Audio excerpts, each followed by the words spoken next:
தமிழச்சிகள் எல்லாவற்றையும் உடனே கற்றுக்கொள்ள செயல்படுத்த திறன் படைத்தவர்கள் எளிபிலே.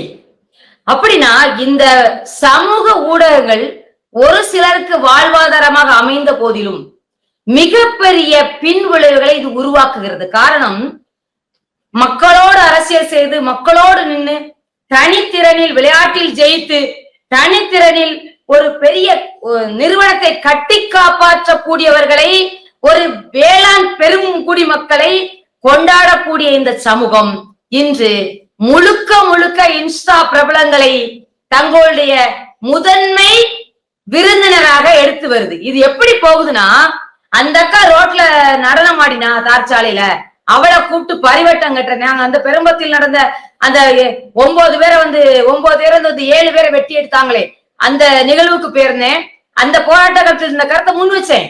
ஏன்னா இங்க கோயில் கொடைகள் விழாக்கள் கல்லூரிகள்ல போறான், இன்ஸ்டாவில் நடனம் ஆடும் எந்த தனித்திறமையும் கிடையாது. இன்ஸ்டாவில் நடனமாடும் கூத்தாடிகளை கொண்டாடும் போக்கு என்பது இங்கே வாழக்கூடிய குடும்பவியலை பேணி பாதுகாக்கக்கூடிய தமிழ் சமூகத்தின் பிள்ளைகளை தெருவில் இழுத்துவிடும் மிகப்பெரிய வேலையை அது செய்கிறது. இது அரசுக்கு தெரியாதா? இந்த இந்திய அரசு, இந்த தமிழ்நாட்டு அரசுக்கு இது தெரியாதான்னா, இங்கே பெண்கள் நாங்கள் விடுதலை அடைந்து விட்டோம்னு சொல்ற வார்த்தைய ரீல்ஸ் எடுக்கிறதுக்கு பயன்படுத்திக்கிட்டான்.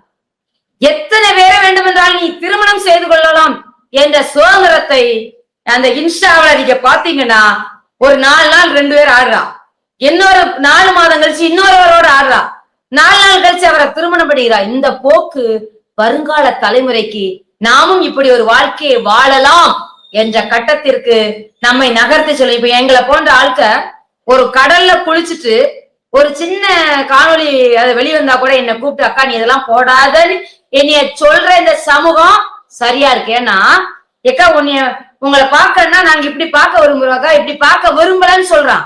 நானும் இதே போல ரோட்டில் நின்று நடமாடி ரீல்ஸ் போட்டோம்னா இந்த சமூகத்துக்கு நாம் மிக தவறான எடுத்துக்காட்டா மாறுவேன்.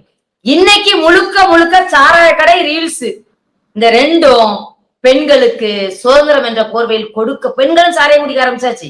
போர்வையில் கொடுக்கப்பட்ட தமிழ் சமூகத்துக்கு அதை குத்தி கூறு போடக்கூடிய மிகப்பெரிய ஆயுதங்களா நான் பாக்குறேன்.